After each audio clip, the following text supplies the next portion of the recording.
Hello, I'm Panos Kotzathanasis, and today I'm here with Carl Joseph Papa, whose film The Missing is the official submission of the Philippines to the Oscars. How are you, Carl? Yeah, doing great. How about you? I'm fine, I'm fine. Tell me a bit, did you expect this thing that your film will be the submission to the Oscars and all the success that it has been having? No, not at all. When we set out to make The Missing, back, I mean, when we shown it in August, the main goal was just to show a sincere film about reclaiming your voice. And then everything that came afterwards, after that first screening, was just a plus. Like during the Cinemalaya run, which is a local film festival here in the Philippines, we got we were number one in the box office apparently.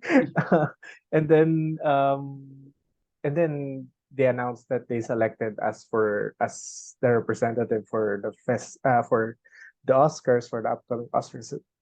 I was just floored to say the Okay, least. okay. And I don't know if you have thought about it, but why do you feel the audience liked it so much, the film? um Probably because it's a familiar story and it feels very specific and personal. Um, this kind of story is it doesn't really just happen in the Philippines. It happens. I mean, if you take the story, you could bring it to other places as well, and that resonates. And I hope that um, probably we established that it was more hopeful, and I hope that I put my enough heart into it that probably the audience connected to that well. Mhm, mhm. And to get a big backwards, let's say, but tell me a bit how you from software engineer to filmmaker, how did that happen? Uh, when I was starting out, when I was studying in college, I think it was quite expensive to take up film school. So I said to my parents that, oh, I'm fascinated with software engineering as well, so might, might as well push through with that. But actually, when I was in third year, my dad offered me to shift to film, but I didn't take the offer. I just pursued with filmmaking, and I said that I'll just, I'll finish studying computer science, and then when I earn money, when I'm working, I'll save up for a camera and stuff, and I'll make my first films.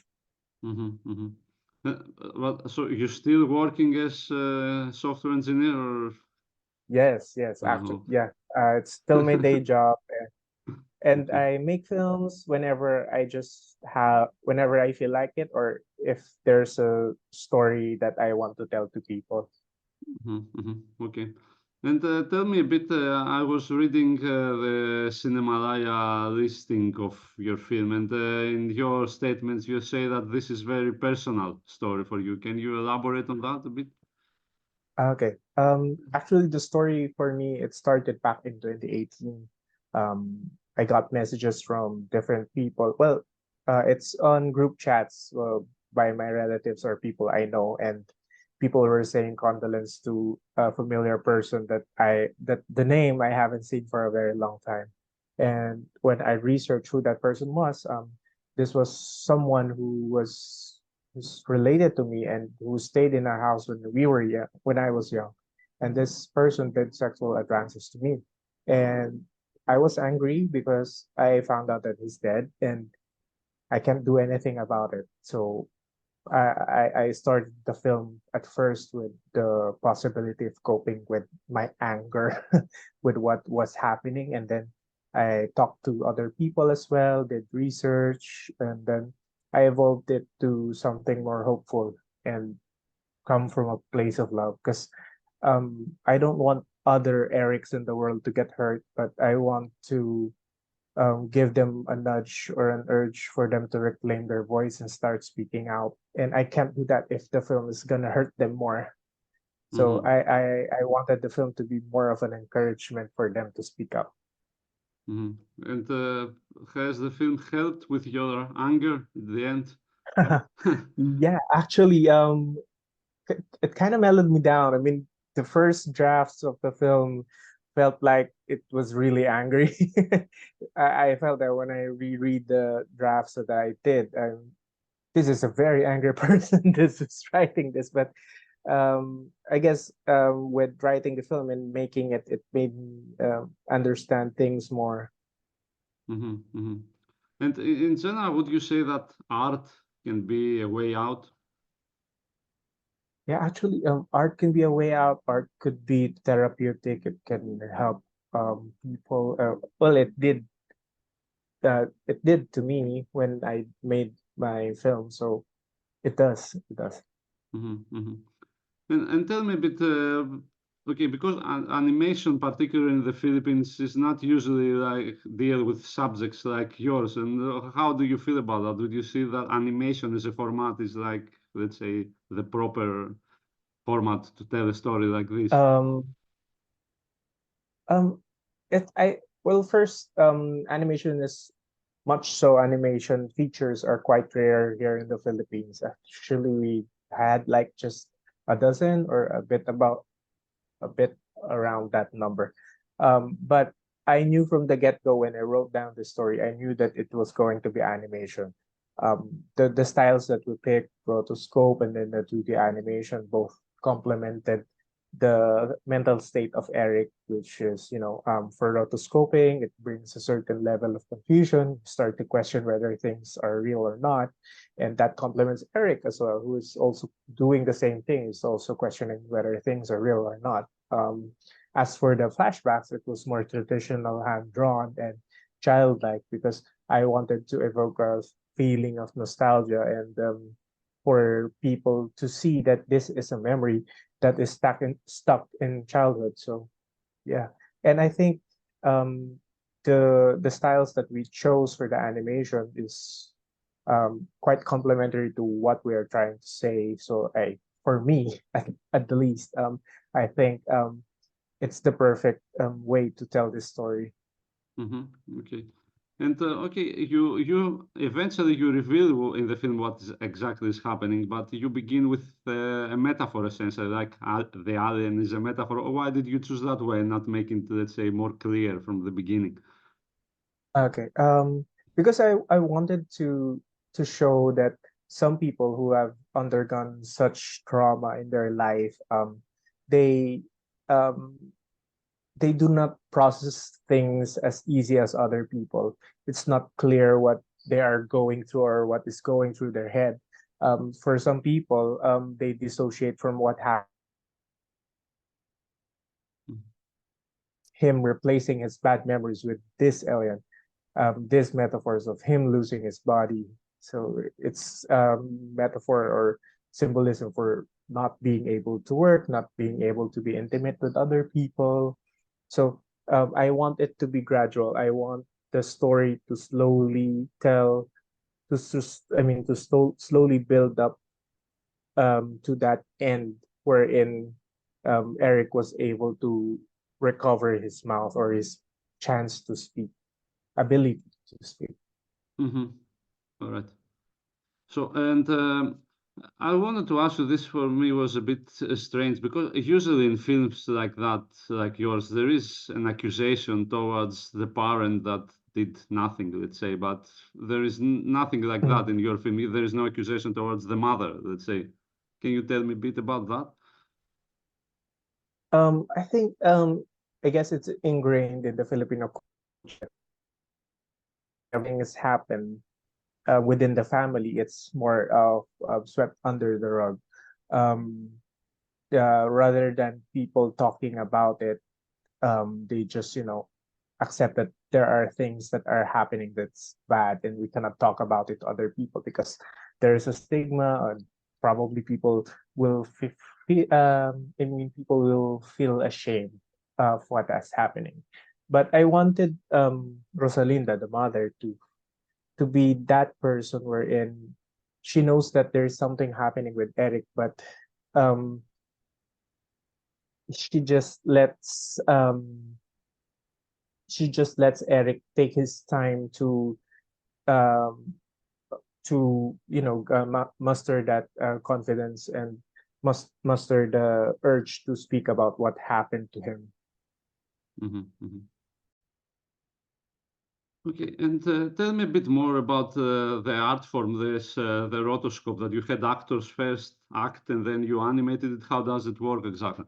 So for for rotoscoping, we shot everything first, live action. So to help us, we shot everything on green screen, and anything that they're going to touch are those stuff are gonna be on set. Otherwise, it's just gonna be green. So for the shots wherein they were in the car, they were actually just sitting on the green sofa, and then afterwards we edited it, and then we process it to make it have bigger eyes, and then I send it to the animators for them to trace, and then later on we put them all together, the DIP and the line arts and the backgrounds and the lights, so everything is done in compositing. And can you tell me a bit about the casting? You also have Dolly de Leon there. It's like, Oh wow. yeah. Actually, we talked to Dolly, I think it was after the Cannes festival where they won Palme d'Or, and I pitched the story to the three of them. I think what happened was, um, I I pitched the story and told them what the film was about, what the film is going to be, and what it was trying to say. Even though they haven't read the script fully, they said yes to me on the spot, and they Okay. wanted to be a part of it. Probably because they were excited to be part of an animated film. But Dolly, I love working with her. She's very collaborative. I mean, I love that she asks me questions that are not on the script. So it's more of, what is Rosalinda like and stuff like that.